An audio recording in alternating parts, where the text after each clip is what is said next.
Welcome back to the Happiest Sad Person podcast. I'm Alessandra, your still gainfully unemployed host.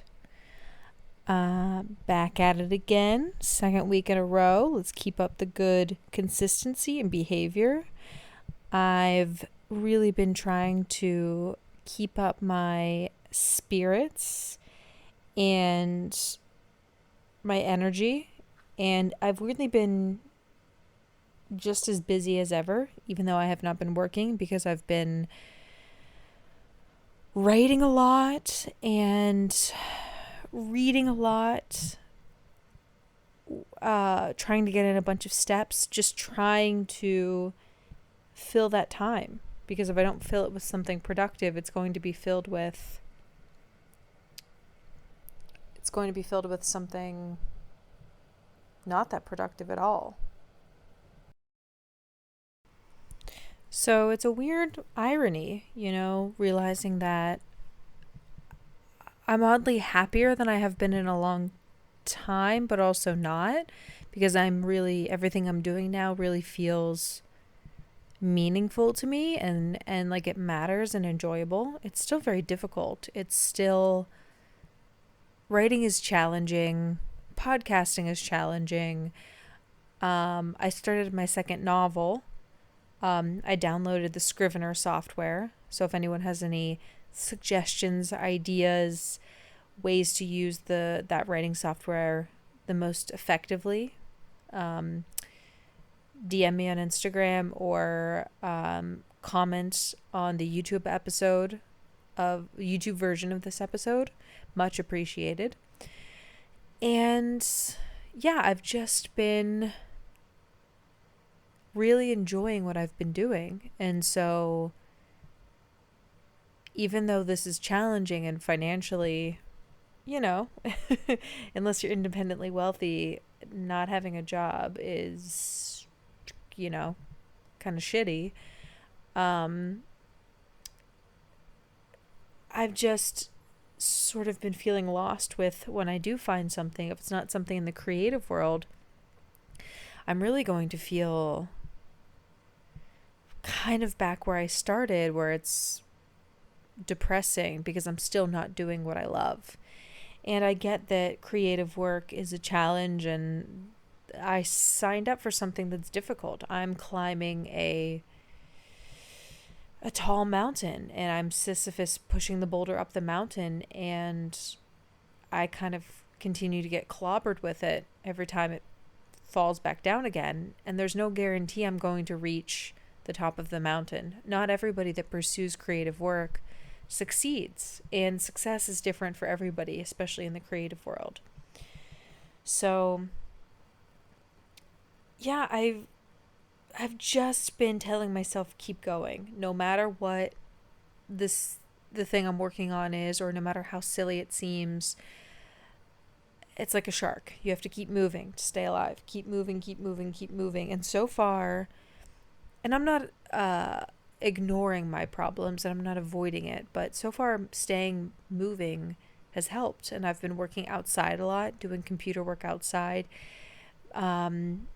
sort of making sure that I spend at least an hour outside every day, like sitting on my computer, sitting in the sun, reading, working, doing something. And that's helped, as cliche as that sounds. And I've been trying a new microdosing formula, and it's more for productivity, and it's effective. I really like it. I do want to pair it with the Stamet stack, which is with niacin and lion's mane, I believe, is like the his productivity version. So that's something I'm considering trying. But it's funny, today I saw this video, and it was a girl talking about how there's not really a word to describe for when you feel like you've outgrown your current situation, and something new is on the horizon, but you're still stuck in between. And I saw a comment under the video, and it was like, I like to call these hallways.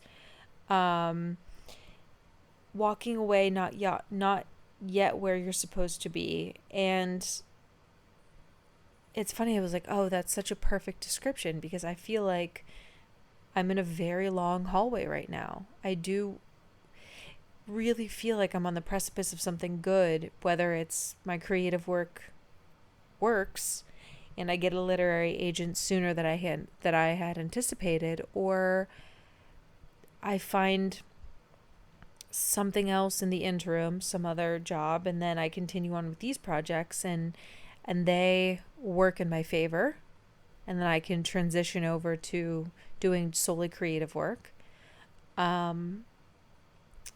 But yeah, this bottoming out feels different, because normally I would have been defeated by this. And I don't know if I mentioned it last episode, but I had some student loan mishaps, some other financial bottoming outs. I don't know which side of that word is plural. Regardless, I really, this time period in my life, if this had happened a year ago, I would be having a very different reaction, a very different way of responding to the scenario. So in that case, it's a win, because I do think I'm experiencing growth. And also I feel,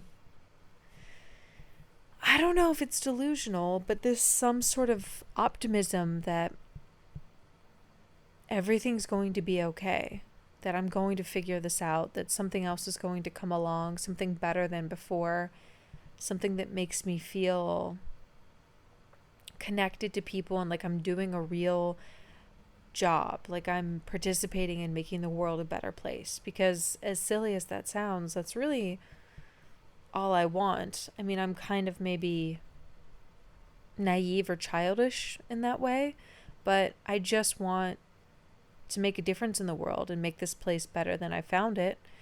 That's why I end the podcast with that sentiment, because I think that's our duty as human beings on this earth, is to leave national parks, leave no trace, don't litter. And on more of a human scale, for us as people on this planet to not do damage, to not leave behind litter. And I don't think that's that hard of a concept, but the more people I talk to, sometimes I'm not quite sure. And I actually literally just finished before I recorded this, Rainn Wilson, his book Soul Boom. And if you're not familiar, Rainn Wilson is Dwight from The Office. And his book is so beautiful, so moving. It's sort of like a meta explanation of spirituality and how he has experienced spirituality. He's of the Bahá'í faith, but it's not a description of religions. It's more of a description of the lack of humanity's spirituality and how we can accomplish it and how we can do it in small ways or large ways. And he uses really cool references, and I don't know how much editing he had when it came to the book, but the way he describes very tricky, like meta esoteric concepts and dumbs them down in a good way and makes it so entertaining, especially on something heavy like religion and spirituality. It is so impressive, and it makes me realize that only somebody that intelligent and capable of storytelling could portray someone like Dwight with such humanity, because you root for Dwight. You root for him as a person, his beet farm, his relationship with Angela. You, against all odds, you root for him, because we've met a lot of people like Dwight, the character of Dwight. I'm assuming you've seen The Office or have heard of it. It's such a show in the zeitgeist of 15 years ago to today. I feels like it's such a universal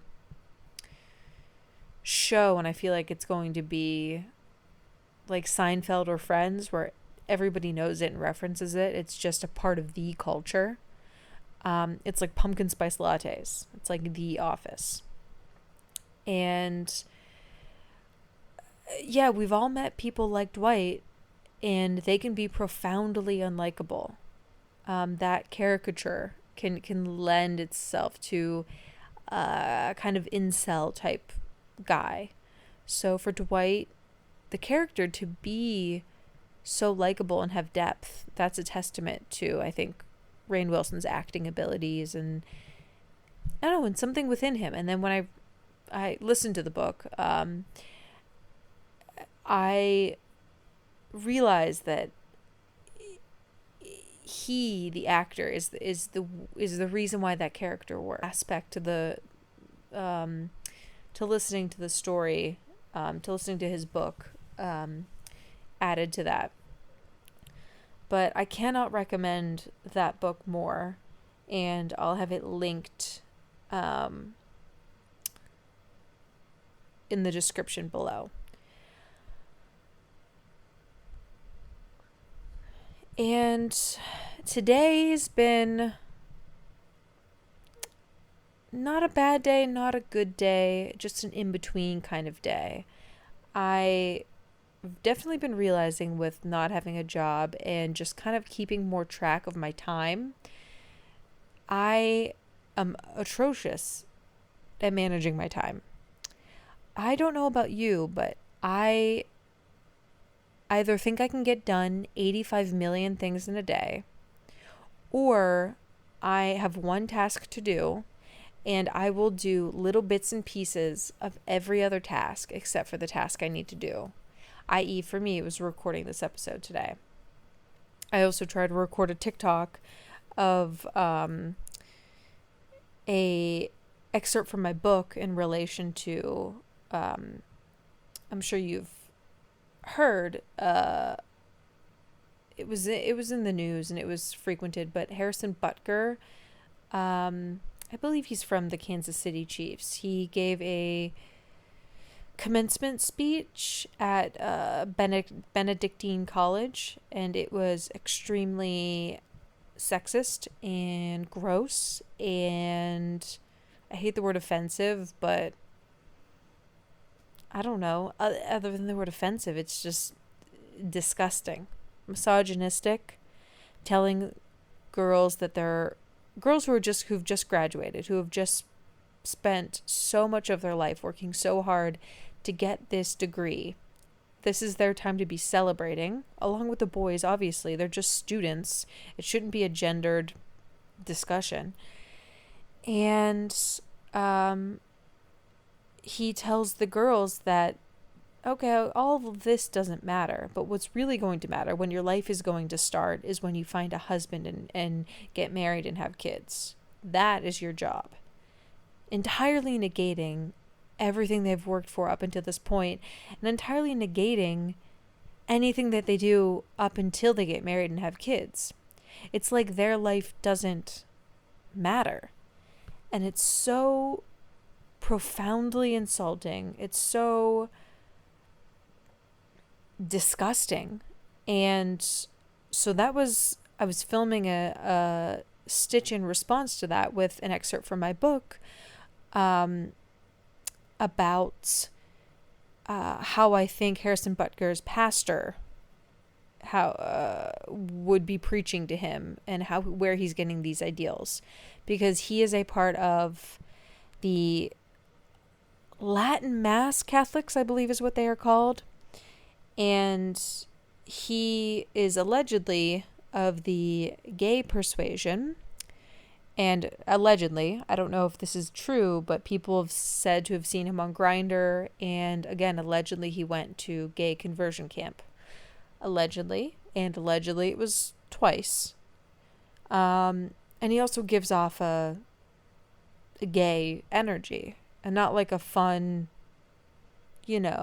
chill with his sexuality gay energy, but like a repressed, angry, Gilead, Handmaid's Tale kind of gay energy that's scary. Because that kind of anger, that disgust with yourself that you project outwards, that's the most dangerous kind of anger. And so I filmed that TikTok. I had to film it, I don't know, about 6 times because my video just would not save. But I finally completed it. So that's what I spent a long time doing today. But on the note of Harrison Butker's speech, it shocked me when I heard it first, because I just couldn't believe the overt way he was saying it on a stage and being so openly misogynistic in a recorded speech. And I know that the school is religious, but it just made me realize these things do need to be talked about. And the balance of democracy and gender equality and human rights, it's such a delicate thing to protect, and it's so important in difficult work to keep our world in homeostasis, because as humans, macrocosmically and microcosmically, we desire the extremes, the intensities, and I'm the epitome of that. So I get that desire, but homeostasis is where progress happens. It's where we can kind of build upon ourselves. It's where consistency happens. In a microcosmic level, that's what I'm struggling with. But on a macrocosmic level, consistency is where we make our infrastructure better, and how we make progress with climate change at a global scale. So it's interesting to see that there is this faction of people that still believe this. And it always brings me back to existentialism. And it just reminds me that we don't need to, because Harrison Butker found like this sort of disgust in femininity, and clearly he dislikes the feminine nature within himself, and kind of feminine qualities are deemed as lesser because, his wife, he said, basically is so glad that she's now Harrison Butker's adult babysitter, basically. And that's basically saying that her work is lesser because he can go out into the world and she's doing everything else behind the scenes. And it just makes me sad, and it makes me think that we shouldn't find any level of disgust in femininity within men or masculinity within women. It's their qualities, their traits. We're amalgamations of both. And we need both of those qualities within society, but every person doesn't need to be perfectly, either or, one of those two things, or the perfect balance between them. The perfect example is some days I feel more masculine than feminine, more feminine than masculine, and the way I dress and present myself. And am I trans or non-binary? No. Is there anything wrong with that? No. And I think some people have more fluctuations and it matters more with the way they express themselves. But there's such beauty in people just being themselves. And we see the most beautiful people, the most beautiful characters that are layered with both masculine and feminine and sort of vacillate between the two. Those are the people we gravitate toward the most and that are most interesting. And not everyone needs to be these perfect little versions of masculine man, feminine woman. I mean, what a boring world we would live in if those are the two archetypes you can choose from. Even Carl Jung's Archetypes, He has more options than that. I mean, people are not built to be a dichotomy. Haven't we learned this from the sickness of the two-party system in America? The polarity between two things is not good. We need a little bit of wiggle room in the middle, and having diversity within our planet. I mean, we have it within farming. We know that we can't just have a few crops on a farm. We need to have a diversity. We need to have some crops simply there to add some green to the soil, and if anything, we can learn from nature to see that sure, there are gender differences, but there's so much more than just a binary in nature, and nature is the ultimate beautiful thing. And it really just, his speech hit home that, it's my favorite phrase, but women are not meant to be adult babysitters. It's not something I aspire to be, nor should I be required to be it. It's just absurd to have one gender have all of these hyper-specific requirements that if you don't want them, that's a major burden to have for yourself. It's a major burden to not want to get married and to be married, and it's a major burden to not want to have kids and have kids. Those are really horrible things to ask of someone if they don't want them. Sure, if you want them, wonderful, but if you don't want that, that's a really bad life you're offering up to somebody. And Harrison Butker mentions that basically his wife does all of these things so he can go out into the world and play football.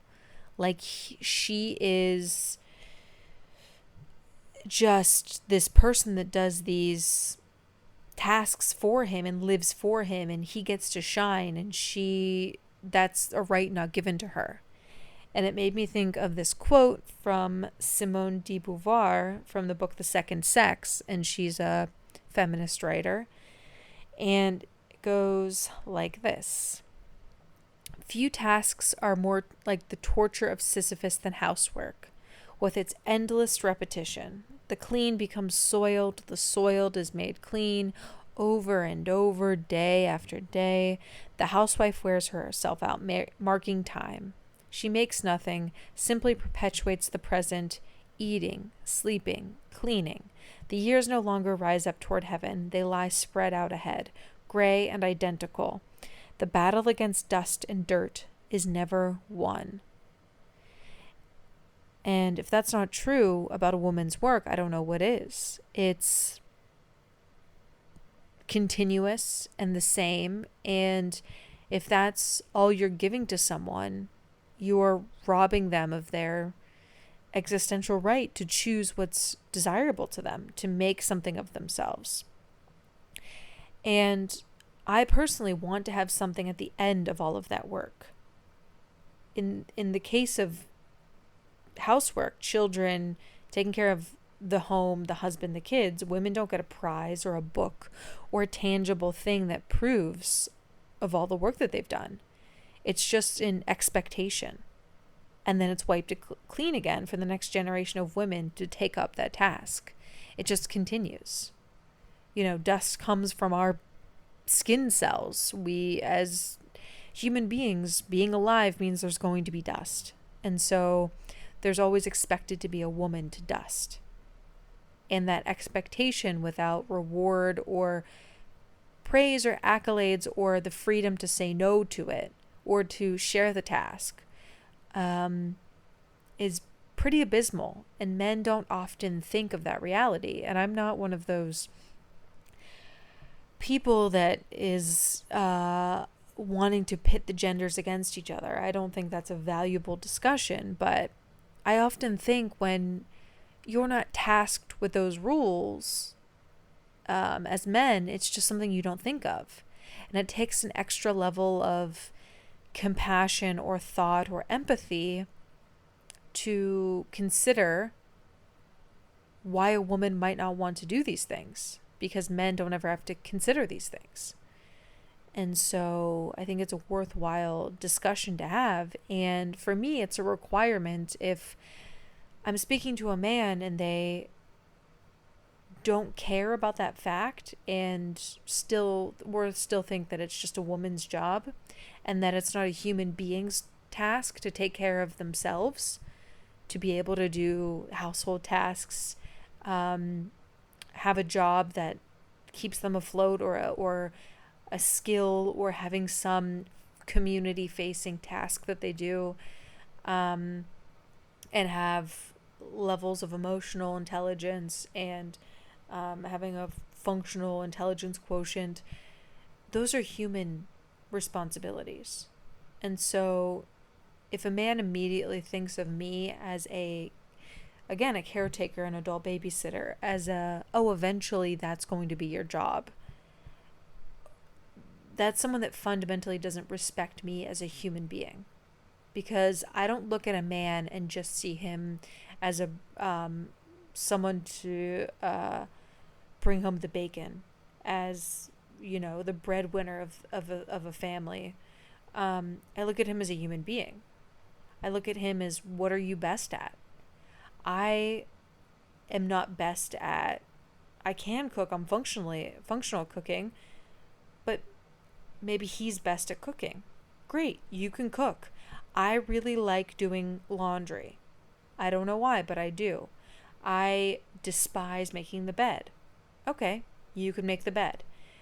We're all humans good at different tasks. Sure, there's gender differences between having kids and stuff, but that's what the magic of a community, where we can have things like childcare and functional school systems, and having a community in general where it takes a village to raise a child, those types of things, so that it's not just on women. We've evolved beyond just using our gender binaries to be the thing that defines us. And lots of people, newsflash, don't want to get married, don't want to have kids, are not straight, are not cisgendered, have a different desire about relationships, are polyamorous, are asexual. There's so many different kinds of ways to live your life, and that's the beauty of our, I would say, postmodern society. So let's benefit from these cultural changes and these scientific changes, where people can have surrogates, or freeze their eggs, or do these different things. Like, let's benefit from the freedoms that science has given us, and that evolution, our species evolving, has given us. How beautiful and wonderful is that? And I get sad when I see Harrison Butker's speech, because it reduces us to the things that make us the most boring, the binary. The thing I love the most is a girl who gets her knees scraped and dirty playing soccer and cuts her hair short or buzzes it because she doesn't care. Or a boy that is a little boy that plays with Barbies with his little sisters. Or a guy that goes to the bar with just his girlfriends and just enjoys hanging out with them. Those are the most beautiful things that make us human, is our idiosyncrasies, our versions of ourselves that are outside what fits in a box. Those are the stories we like to listen to. Those are the things that intrigue us after work. We watch stories about people challenging status quos and doing the hard thing and being themselves. We love people that are themselves. We ultimately love an existential tale. That's what every hero's journey is. And yet, we throw stones in real life at those that are doing that. We treat the people that bow out of the gender norm in greater society, we give them a scarlet letter. And it's such a shame. And to Harrison Butker, I'd like to end with, and to anyone that feels entitled to a woman's work and thinks that's all they're good for, that your life begins when you get married and have a child. I'd like to say that I'm human first. I'm a being on this earth. I desire to live, and to live means that I am not tethered to anyone but myself. That is the definition of being human. We have community, we have each other, but my goal is to fulfill my purpose on earth that I decide. No one else is deciding for Harrison Butker what his goal in life is. He decided. So, let women decide. On that note, I didn't want to come off too preachy, but I don't know. I pulled a quote from Simone de Beauvoir, and I don't have any other quotes to end it today, but I'll reiterate. Leave this place better than you found it, and be the person you so desperately needed as a child. We need more people to be their own heroes for the next generation of people coming up. And if you've been having thoughts about similar to Harrison Butker's, or if you feel that women have a role in society that's so minuscule, I just ask that you think, would you want to be relegated to that role? And if you are a woman and you are relegated to that role, do you want to subjugate other women to that role just because you have been or are or will be or actively choosing it? Because you may want that or think you want that, but you're robbing somebody else of making that autonomous choice in their life.